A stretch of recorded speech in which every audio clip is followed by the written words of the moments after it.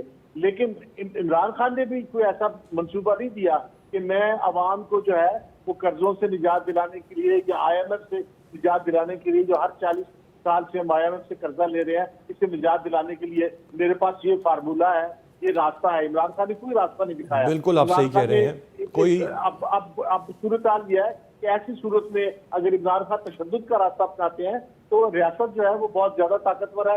عمران خان کی طاقت جو ہے وہ کچل دی جائے گی اور اس میں عمران خان کا بھی نقصان ہوگا اور پاکستان کا تو فائدہ ہے ہی نہیں. نقصان اتنا ہو گیا ہے کہ اب بدحالی اور رائٹ. انجم صاحب آپ کا پوائنٹ آ گیا. میں عبداللہ گل صاحب کی جانب بڑھوں گا. گل صاحب، what is the way forward? کیا یہی جو بات ابھی انجم رشید صاحب نے کہی کہ وہ اگر اسی طرح پرتشدد رہیں گے تو پھر ریاست زیادہ طاقتور ہے اور پھر ان کو کچلا جائے گا، اب کیا یہ سٹیج آ گیا اور یہی واحد راستہ بچا ہے یا کچھ اور بھی ہے؟ ہے کہ ہمیں ایک دفعہ دوبارہ ریوائز ضرور کرنا چاہیے سارے معاملات کو. جس آدمی کے پاس کوئی ایک معمولی سا کاؤنسلر آپ پکڑ لیں اور اس سے پوچھیں کہ اگر آپ کے پاس پنجاب کی، کے پی کی، کشمیر کی، گلگت بلتستان کی حکومت ہو اور وفاق کے اندر آپ کے پاس سینیٹرز موجود ہوں، وفاق کے اندر آپ کے پاس ایم این ایز موجود ہوں، آپ حکومت توڑیں گے یا آپ اپنی حکومت کو ویٹ اینڈ سی کا ماحول بنائیں گے؟ دیکھیں، عمران خان صاحب حکومت کرنے نہیں آئے تھے، سیدھی سی بات ہے. اور ابھی بھی کے پی میں ان کی جو چوائس ہے وہ علی امین گنڈا پور جس دن آئے تھے تو سارا میڈیا چلا رہا تھا، مجھے آپ سمیت سارے لوگ یہی اسیس کر رہے تھے کہ جناب یہ جو معاملات ہیں یہ تو ان کو صرف ایک گنڈا گردی کے لیے لایا گیا. I am sorry to use this language, لیکن نظر آ رہا ہے اور آپ نے دیکھ لیا کہ اس کے بعد کیا ہوا. ایک طرف جو ہے علی امین گنڈا پور جو ہے وہ اپنے آئین سے جو ہے وہ اور اپنے حلف سے جو ہے وہ غداری کر رہے ہیں. بالکل کلیئر بات ہے، کیونکہ انہوں نے کہا میں اپنے لیڈر کی مانوں گا.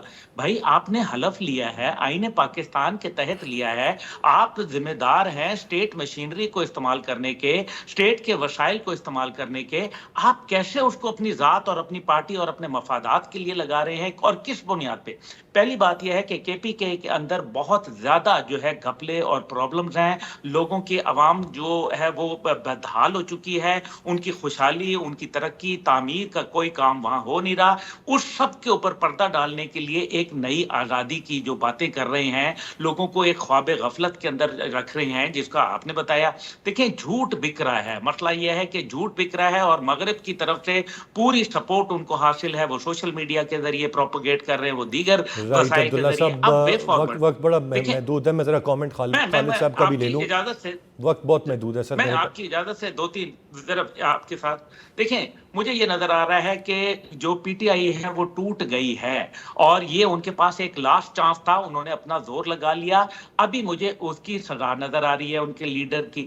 دوسرا مجھے ان کے نظر آ رہا ہے کہ کارکن کی کمر ٹوٹ گئی ہے. لیکن اس سب میں خطرناک بات یہ ہے کہ کارکن اگر ان سے بھی بدزن ہو گیا تو نتیجہ یہ ہے کہ ایک انڈیجنس موومنٹ نہ کھڑی ہو جائے، کوئی اپنے تئیں جو ہے وہ نہ کھڑا ہو جائے. اور مجھے پی ٹی آئی کے اوپر پابندی عبداللہ بڑی صاحب، واضح نظر آ میں رہی ہے. ذرا صرف خالد صاحب سے کوئکلی، خالد صاحب بے فارورڈ کائنڈلی اگر کچھ بتا سکیں، نظر آ رہا ہے یا یہ بس کلیشز اور پرتشدد معاملات ہی ہیں آگے؟ دیکھیے اس ساری صورتحال کو سنبھالنا بھی جا سکتا ہے، امید جو ہے یہ کسی وقت بھی پیدا ہو سکتی ہے، لیکن ضروری اس کے لیے یہ ہے کہ اگر پولیٹیکل مائنڈ سیٹ ہوگا. ماضی میں ہم نے پولیٹیکل مائنڈ سیٹ نہیں دیکھا. آپ دیکھیں پاکستان کے سسٹم میں ایک وقت تھا جب الیکشن میں دھاندلی ہوئی، باقاعدہ طور پہ دھاندلی ہوئی، وہ جماعت جس کو پاکستان میں چاروں صوبوں کی زنجیر کہا جاتا تھا، اسے 14 کے 16 سیٹیں ملی تھی. اسے 14-16 سیٹوں کے ساتھ ہی اسمبلی میں پارلیمنٹ کو ایکسیپٹ کر لیا. اب آپ کے پاس پارلیمنٹ میں سب سے زیادہ نمائندگی ہے. اس کے باوجود کہ اس پورے ملک میں آج تک جتنے بھی انتخابات ہوئے، شاید ہی کوئی ایک آدھ الیکشن ایسا ہوا ہو جہاں پہ ہم سمجھے کہ یہ شفاف الیکشن ہوئے. آپ کو یہ چاہیے کہ آپ سیاسی طور پہ سیاسی جماعتوں کے ساتھ پولیٹیکل ڈائلاگ جس کو ہم کہتے ہیں وہ کریں. آپ جب سمجھتے ہیں کہ اداروں کو سیاست میں مداخلت نہیں کرنی چاہیے تو دوسرا معاملہ صرف آپ کا پولیٹیکل پارٹیز کے ساتھ ہی رہ جائے گا. اور پولیٹیکل پارٹیز صرف ایک کی ذمہ داری نہیں، تمام پولیٹیکل پارٹیز کی ذمہ داری ہے. پیپلز پارٹی، پی ایم ایل این اور تحریک انصاف، یہ بڑی پارٹیاں ہیں. ان تینوں پارٹیوں کو ایک ڈائلاگ کرنا پڑے گا، آج نہیں تو کل. اگر نہیں کریں گے تو نہ تو پاکستان کے معاشی مسائل حل ہوں گے، نہ پاکستان سیاسی بحران سے نکل سکے گا. اور یہ سیاسی بحران جو ہے یہ پولیٹیکل پارٹیز کی عزت اور پولیٹیکل پارٹیز کی جو حکومت اور اقتدار ہے یہ انہوں نے کہاں پہ کرنا ہے؟ یہ اسی پاکستان میں کرنا ہے. ایک ایسے پاکستان میں جہاں آئے روز ہنگامے ہوں، مظاہرے ہوں، الیکشن کی ساکھ نہ ہو، اداروں کی ساکھ نہ ہو، پولیٹیکل پارٹیز کی ساکھ نہ ہو، ایسے ملک کو دنیا میں کہاں عزت ملتی ہے؟ سو اس کا اب بہترین راستہ صرف یہی ہے کہ آپ سمجھے. دیکھیں نا، یہ اسمبلی 5 سال کے لیے ہے. کیا یہ پولیٹیکل ڈائلاگ کے ذریعے ممکن نہیں ہو سکتا کہ یہ اسمبلی 4 سال کی کر دی جائے؟ کیا ممکن نہیں ہو سکتا کہ 3 سال کی کر دی جائے؟ لیکن آپ کو کہیں بات تو کرنی پڑے گی نا. Exactly, that's a valid point. بات کریں گے تو مسئلے کا حل نکلے گا. اس وقت بات نہیں ہے اور صرف پرتشدد معاملات ہیں جو کسی کے لیے بھی کوئی بہتر نوید نہیں. تینوں رسپیکٹیبل گیسٹ کا بہت شکریہ. آج پروگرام سے اتنے ہی. ارسلان خالد کو اجازت دیجیے. اللہ نے